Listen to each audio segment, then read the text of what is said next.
여러분, 요즘 기름 넣기 진짜 무섭죠. 시골에 가도요, 리터당 휘발유 넣으려고 그러면 1,600원 줘야 되거든요. 서울에는요, 사대문 안에는 휘발유 가격이 뭐 2,300원씩 갑니다. 2,300원, 2,200원, 뭐 이렇게까지 가요. 그만큼 지금 국제유가가 폭등하고 있다는 사실이에요. 국제유가가. 여러분, 7월 5일 기준으로 국제유가 보세요. 북해산 브렌트유는요, 배럴당 77.16달러까지 올라갔습니다. 예. 서부 텍사스산 중진유 WTI는 76.36달러까지 올라갔고요. 이거 자칫 잘못하면 100달러까지 간다는 이야기가 계속 나와요. 2018년 10월 이후에 가장 높은 가격입니다. 3년 만에 가장 많이 올라갔다는 이야기예요. 왜 이렇게 유가가 많이 올라갈까요? 유가가 많이 올라가는 것은 두 가지 이유입니다. 두 가지 이유. 첫 번째는 일단 뭐니 해도 전 세계적으로 보복 소비가 굉장히 빠른 속도로 늘어난다는 사실이에요. 보복 소비가 많이 늘어나니까 어떻게 되겠어요? 공장을 많이 돌려야 되잖아요. 공장을 많이 돌리다 보니까 기름이 많이 들어가요. 기름이. 예. 게다가 소비를 하려면 자동차를 차고 가야 돼요. 여기도 기름이 많이 들어가요. 그러니까 국제 유가는 경제가 회복되면 될수록 점점 더 많이 올라가는, 그만큼 많이 수요가 생기기 때문이에요. 공급은 줄어들고. 여기에다가 두 번째는요. 이번에는요. 사우디아라비아하고 아랍에미레이트인가요? 예. UAE인가요? UAE하고 지금 또 싸우고 있습니다. 싸우고 있어요. 쉽게 생각하면 사우디아라비아가 맹주잖아요. 맹주. 그런데 아랍에미레이트가 반기를 들었다는 뜻입니다. 무슨 반기를 들었느냐? 석유 수출국 기구, 여기에다가 러시아 등 23개국 산유국이 모여서 만든 조직이 오펙 플러스입니다. 예, 오펙 플러스입니다. 오펙 플러스에서 결정하기를 산유량을 이렇게 결정을 했어요. 이라크는 얼마, 쿠웨이트는 얼마.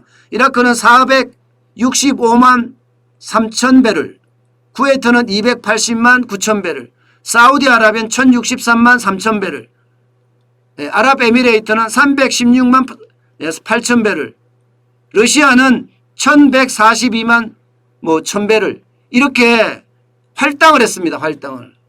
그런데 아랍에미레이트가 나 이거 못하겠어, 더 늘려줘, 이렇게 된 겁니다.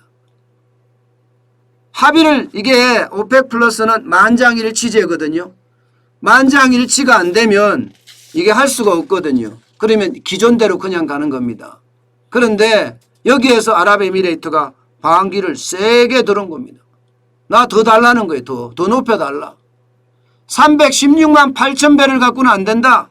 더 많이 높여달라 이랬더니, 예, 사우디아라비아가 무슨 소리냐 하면서, 예, 판을 깬 거예요.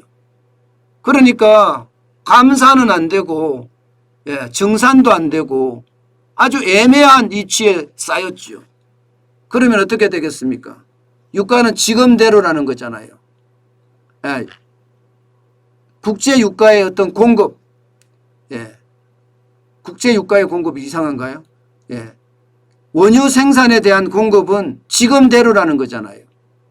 그럼 지금대로 되면 어떻게 돼요? 원유 공급이 지금대로 되면 소비는 수요는 더 많이 늘어나는데 공급은 이대로니까 결국 여러분, 예, 가격은 올라갈 수밖에 없습니다.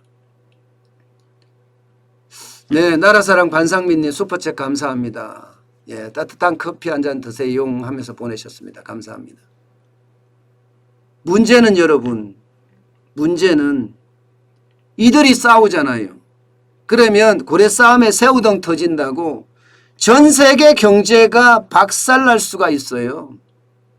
여러분도 아는 1970년대 스태그플레이션 1차 오일 쇼크와 2차 오일 쇼크 1974년부터 시작이 됐나요? 1차 오일 쇼크가 2차 오일 쇼크는 1980년에 아주 한창이었죠.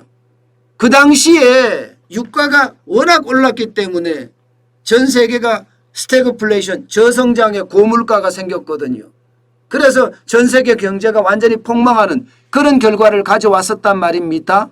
그런데 지금 그런 현상으로 갈 수 있는 가능성이 굉장히 커진다는 이야기입니다. 지금 이대로 가면요. 지금 이대로 가면 2014년처럼 배럴당 유가 100달러까지 간다는 거예요. 100달러까지. 예. 오히려 100달러보다 더 많이 갈 수 있다는 이야기도 해요. 왜냐? 이게 유가가 60달러 이상이 되면 미국의 셰일가스가 엄청난 매장량을 가지고 있거든요. 이 셰일가스를 뽑아 올리면 되는데 지금 조 바이든 정부는 친환경 정책을 쓰니까 셰일가스를 안 뽑아 올려요. 그러다 보니까 미국에 기름이 더 많이 필요해요. 원유가 더 많이 필요한 거예요. 그러면 유가는 더 빠른 속도로 올라가겠죠. 지금 전 세계가 우려하는 건 바로 이거예요. 이렇게 됐을 때 대한민국의 어떤 경제를 생각해 보자고요. 기름은 원유는 대한민국에 어떻게 따지면 원재료입니다. 원재료. 원재료가 올라간다. 그러면 당연히 중간재는 올라가겠죠. 중간재는 올라가는 데다가 완제품 가격은요. 비용이 올라가면 완제품 가격에 플러스를 시킬 수밖에 없습니다. 그렇게 되면 기업이 제품 가격을 올리는 쉽게 말하면 공급발 인플레이션이 굉장히 심해질 수 있다는 이야기입니다. 지금 이야기를 그대로 다 받아들이면요. 지금 이대로 가면 공급발 인플레이션은 무조건 터진다. 이렇게들 이야기합니다. 물론 사우디나 아랍에미레이트 입장에서도 사태가 장기화될 것 같지는 않아요. 둘 다 석유를 수출해야 되니까. 그렇지만 이게 한 달 내로 만약에 합의가 안 된다면 그 충격은 우리에게도 심각하게 영향을 미칠 수 있다. 이런 얘기예요. 대한민국은 다른 어떤 나라보다도 수출 중심이고요. 모든 원재료나 일부 중간재도 다 수입에 의존합니다. 원재료를 가지고 와서 혹은 일부 중간재를 가지고 와서 재가공해서 중간재를 만들어서 중국에 팔거나 완제품을 만들어서 전 세계에다 팔거든요. 이게 대한민국의 어떤 가공 무역 중심의 경제 구조입니다. 그러다 보니까 유가가 올라가면 다 올라가. 게다가 지금 문재인 정부의 어떤 소득 주도 성장 정책 때문에 안 그래도 비용이 많이 올라가 있는 상태잖아요. 이런 상태에서 유가까지 올라가게 되면 그 충격은 그 어느 때보다 커진다. 그렇게 지금 해석할 수가 있습니다. 저는 그래서 우리 경제 진짜 아주 단단하게 관리해야 됩니다. 그렇지 않으면 위기에 언제든 노출될 수 있다는 이야기예요. 그만큼 우리 경제가 위기에 취약한 구조로 점점 몰려가고 있다. 이런 얘기가 됩니다.